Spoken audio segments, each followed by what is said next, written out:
সম্পৰ্কত দুয়ো বৌয়েক দেউৰেক মোবাইলত বন্দী কৰিছিল গাৰ্নুম হিয়ৰি উঠা দৃশ্য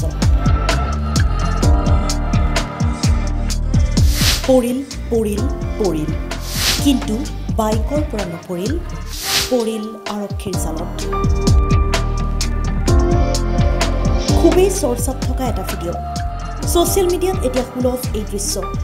গুৱাহাটীৰ উৰণ সেতুৰ দুৰন্ত গতিত বাইক চলাই উৰন্ত চুমা কাণ্ডই ছ'চিয়েল মিডিয়াত কঁপাই তোলাৰ পিছত জালত পৰিল মাজনিশাৰ ৰোমিঅ' জুলিয়েট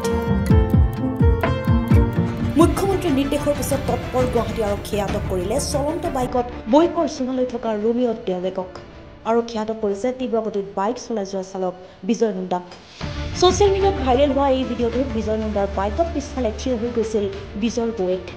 চলন্ত বাইকত থিয় বিজয়ে চুমা দিছিল বৌয়েকে বহনজুৰ দৰে ছ'চিয়েল মিডিয়াত ভাইৰেল হৈছিল এই দৃশ্য ইয়াৰ পিছতে মঙলবাৰৰ ডিব্ৰুগড়ত থকা পথ সুৰক্ষা পৰ্যালোচনা বৈঠক নিৰ্দেশ হৈ উদন্ত বাইকাৰ্ছৰ বিৰুদ্ধে মুখ্যমন্ত্ৰীয়ে কঠোৰ নিৰ্দেশনা লগে লগে আৰক্ষীয়ে ভাইৰেল ভিডিঅ'ৰ আগ বিচাৰি বিজয় মুণ্ডাক আটক কৰে উল্লেখ্য যে বিজয় মুণ্ডাই চলাই যোৱা বাইকখনৰ গৰাকী আছিল ৰাকেশ মণ্ডল নামৰ এজন যুৱক আৰক্ষীয়ে প্ৰথমে ৰাকেশক আটক কৰিছিল ইয়াৰ পিছতে জালত পৰে বিজয় মুণ্ডাক আটক কৰাৰ পিছতে মহিলাগৰাকীৰ সন্ধানত অভিযান চলায়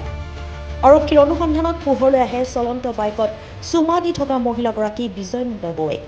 ৰাষ্ট্ৰীয় ঘাইপথত পদে পদে মৃত্যুৰ কিৰিলি ৰাষ্ট্ৰীয় ঘাইপথত সংঘটিত পথ দুৰ্ঘটনাত প্ৰাণ হেৰুৱাইছে বহুজনে তাৰ পিছতো তিলমানো শিক্ষা নলয় আজিৰ একাংশই চৰকাৰ প্ৰশাসনে ব্যৱস্থা লোৱাৰ পূৰ্বে আপুনি সজাগ হওক সাৱধান হওক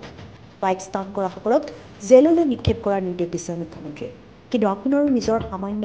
দায়িত্ব নাই News Desk, the Custodian Pass.